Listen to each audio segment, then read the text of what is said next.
नमस्कार दोस्तों, क्या हाल है। तो आ गया हूँ मैं एमटीएस सीरीज़ का और एक नया वीडियो लेके। इसमें आज मैं बात करूँगा जो डीओपीटी का एक एस्टैब्लिशमेंट डिवीज़न का एक ऑर्डर है, आरआर से रिलेटेड है, रिक्रूटमेंट रूल से, जो कि मैं पहले आपको बता चुका हूँ। मैं काफ़ी ज़्यादा एस्टैब्लिशमेंट में काम कर चुका हूँ ऑफिस में। अभी तो सेक्शन बहुत कम ही बचा हुआ है जिसमें मैंने काम नहीं किया या मेरा अनुभव नहीं है जिसमें।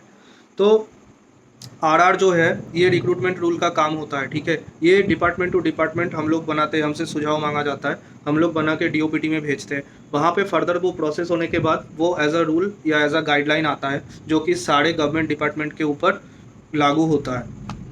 तो ऐसा एक ऑफिशियल मेमोरेंडम यानी कि ओएम मुझे मिला है, जिसका डिटेल्स मैं आपको डिस्क्रिप्शन में शेयर कर दूंगा। 2022 का है ये।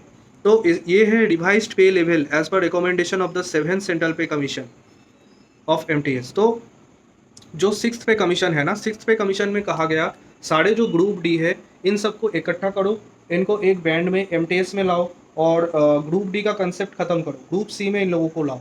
मेरा जो फर्स्ट वीडियो था एमटीएस का जिसमें बहुत ज़्यादा भड़ास मिला है मुझे, नेगेटिविटी मिली है, तो उसमें मैंने ये चीज़ कहा था कि ये अच्छा है क्योंकि ग्रुप सी में जो टीए का एलटीसी का जो एडवांटेज है कि एसी टायर 3 का आपको टिकट मिल रहा है वगैरह, जो कि सेम एक क्लर्क को भी मिल रहा है, तो ये अच्छा चीज़ है कि आप उस बराबरी में उसको ला रहे हो। तो इसके बारे में तो कोई बोला नहीं है। बाकी जो दो तीन नेगेटिव चीज़ था उसमें, तो उसके बारे में सबने बोला है, क्योंकि मुझे लगा यार मुझे ही सबसे कम ज़्यादा पता है। मैं इतने साल नौकरी करके मैंने कुछ सीखा ही नहीं या कोई नॉलेज ही नहीं है, लेकिन बाकी सारे लोगों को बहुत ज़्यादा नॉलेज है। तो मैंने सोचा यार सही में मैं थोड़ा देखता हूँ यार। तो कुछ ना ओएम मेरे हाथ लग गया है और मैंने उसको शेयर किया हुआ है, आप देख लेना, खुद से चेक कर लेना, क्योंकि हो सकता है मैं जैसा भाई फरे भी इंसान हूँ, झूठा आदमी हूँ, तो मैं झूठ भी बोल सकता हूँ। तो आप उसको चेक कर लेना। तो इसमें क्या है, ये अंडर सेक्रेटरी का साइन किया हुआ ऑर्डर है। ये आपका आया था, इसमें जो minimum qualifying service for promotion का ना है ना, तो उसका लिस्ट है, पेज 4 में आप देख लेना। तो जो लेवल 1 से लेवल 2 का है, ठीक है, लेवल 1 आपका एमटीएस हो गया है, लेवल 2 आपका एलडीसी हो गया। तो लेवल 1 से लेवल 2 का जो प्रमोशन का टाइम रखा गया है ना, मिनिमम क्वालिफाइंग सर्विस, वो 3 साल का रखा हुआ है। जैसे 3 साल ओवर हो जाएगा उसके बाद आप लिमिटेड डिपार्टमेंटल कॉम्पिटिटिव एग्जामिनेशन एलडीसीई के लिए एलिजिबल हो जाओगे 3 साल बाद। अब उसमें फर्दर क्या होता है मैं आपको आगे बताऊंगा। एलडीसीई का जो रियलिटी है वो मैं आपको बाद में बताता हूँ आगे। मैंने खुद एलडीसीई दे के रखा है मैंने, और उसके ऊपर मेरा वीडियो भी है, आप प्लेलिस्ट में देख लेना, आपको मिलेगा। तब मेरा प्रमोशन हुआ नहीं था, उससे पहले मैंने दिया था। तो लेवल 1 से लेवल 2 का मिनिमम 3 साल लिखा हुआ है, लेवल 2 से लेवल 3 का मिनिमम 3 साल लिखा हुआ है, लेवल 2 से यानी एलडीसी से लेवल 4 का 8 साल लिखा हुआ है, एलडीसी से एक का लेवल 4 में, मतलब लेवल 4 क्या होता है आपका, स्टेनो ग्रेड डी होता है, टैक्स असिस्टेंट होता है, उसमें 8 साल लिखा हुआ है। मैंने कमेंट में पढ़ा कि लेवल 1 यानी एमटीएस से डायरेक्ट लेवल 4 यानी टैक्स असिस्टेंट आप बन सकते हो, और वो भी 2-3 साल के अंदर, ऐसा बहुत लोगों ने बोला है। तो एज पर ये डीओपीटी तो ये मैच नहीं कर रहा है। हाँ, हालांकि मैंने एक सेपरेट वीडियो डाला होगा, उसमें मैंने एक वन टाइम एग्जामेशन या वन टाइम रिलैक्सेशन का एक ऑर्डर मैंने शेयर किया है, जो कि आपका सीबीडीटी का है। तो उसमें उन लोगों का जो बहुत ज़्यादा वैकेंसी बन गया था टैक्स असिस्टेंट का, उसको वो करने के लिए, मिटिगेट करने के लिए उन्होंने वन टाइम रिलैक्सेशन एक दिया था, वो 2017 में आई थिंक, देख लेना, अब वो वीडियो है। तो वो अलग चीज़ है भाई। मैं जब वीडियो बनाता हूँ ना, मैं एक्सेप्शन या एक का दुक्का क्या होता है उसके बारे में नहीं, मैं जनरल पर्सपेक्टिव से मैं वीडियो बनाता हूँ, और वही चीज़ मैंने बताया उसमें। तो जबकि लोग एक्सेप्ट नहीं किए उसको सही से, देखो वो तो इंडिविजुअल टू इंडिविजुअल वैरी करता है, और मेरा जितना नॉलेज में था मैंने वो बताया था, और अभी मैं इसको चेक करके आपको बता रहा हूँ। तो लेवल 2 से यानी एलडीसी से लेवल 4 होने में 8 साल का अभी टाइम लिमिट लग गया है। ये तो नया डिवाइस होकर आया ना। तो अभी जैसे लेवल 4 से लेवल 6 यानी 2400 से 4200 में जाने के लिए आपका 10 साल कर दिया है। ग्रेड डी से ग्रेड सी का 10 साल मिनिमम सर्विस कर दिया है, क्वालिफाइंग सर्विस फॉर प्रमोशन। तो ये अभी नया है जो बना हुआ है, और इसको बहुत डिपार्टमेंट ऑलरेडी इम्प्लीमेंट कर चुके हैं। तो ये चीज़ है।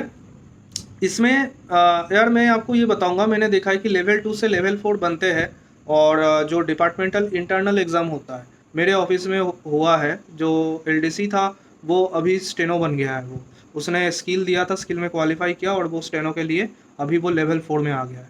तो ऐसा होता है, तो उसके लिए भी 8 साल का वो बन गया। लेकिन एमटीएस का यार जो लिमिटेड डिपार्टमेंटल कॉम्पिटिटिव एग्जामिनेशन होता है, अब मैं उसके बारे में बताने जा रहा हूँ। एमटीएस के लिए एक गवर्नमेंट ऑफ इंडिया का एक मैंने आपके साथ डिस्क्रिप्शन में मैं डाल दूंगा इसको। ये एक रिमाइंडर दिया था डीओपीटी ने सारे ऑफिस डिपार्टमेंट्स को 2023 में दिया था। ये क्या कर रहे थे, 2020 का जो सिलेक्टेड है ना उनका लिमिटेड डिपार्टमेंटल कॉम्पिटिटिव एग्जामिनेशन एलडीसीई करवाना चाह रहे थे। जो जूनियर सेक्रेटरीट असिस्टेंट ग्रेड का एग्ज़ाम कंडक्ट करेंगे, यानी कि एमटीएस का एग्ज़ाम कंडक्ट होगा इसमें। इसमें जो एलडीसीई कंडक्ट होगा उसके लिए इन्होंने सारे डिपार्टमेंट से नंबर ऑफ कितने कैंडिडेट्स है वो मांगे थे, जबकि उसका रिप्लाई सही से सारे डिपार्टमेंट से गया नहीं है। और ऐसा होता है, ठीक है, ये बहुत नॉर्मल चीज़ है। और कैडर कंट्रोलिंग अथॉरिटी बहुत जगह सर्टिफाई नहीं करते हैं और सही से लिएजॉ यानी लिंक नहीं बन पाता है, ये बहुत नॉर्मल चीज़ है। तो 2020 का केस देखो, 2022-23 में बार बार जो है ये रिमाइंडर भेज रहे हैं, एनेक्जर लगाया हुआ है कौन सा डिपार्टमेंट से अभी तक उनको रिसीव नहीं हुआ है, और ये काफ़ी लंबा लिस्ट है, ठीक है, मैं आपको बताना चाहूँगा। और एलडीसी का मेरा जो एक्सपीरियंस है, मैंने दिया है वो 2 साल हो रहा है, उसमें ना कोई रिज़ल्ट निकला है, ना कुछ उसका अपडेट्स आता है। बहुत स्लो करके रखा है एलडीसी को, जो डिपार्टमेंटल कॉम्पिटिटिव एग्जाम जो एसएससी कंडक्ट करती है ना, बहुत ज़्यादा स्लो करके रखा है।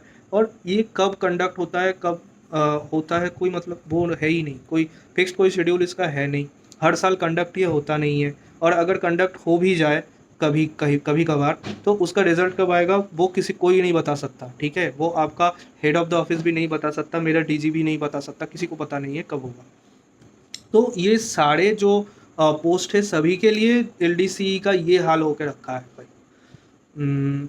तो यही मेरा बताना था जो प्रमोशनल एस्पेक्ट। हाँ, कुछ कुछ डिपार्टमेंट में उनका इंटरनल हो सकता है, ऐसा नहीं कि मैं सारे डिपार्टमेंट का मैं भागीदारी लेके बैठा हुआ हूँ। लेकिन जो नॉर्मल जो बनाया हुआ है रूल, क्या मैं उसी के बारे में भी बात नहीं करूँ?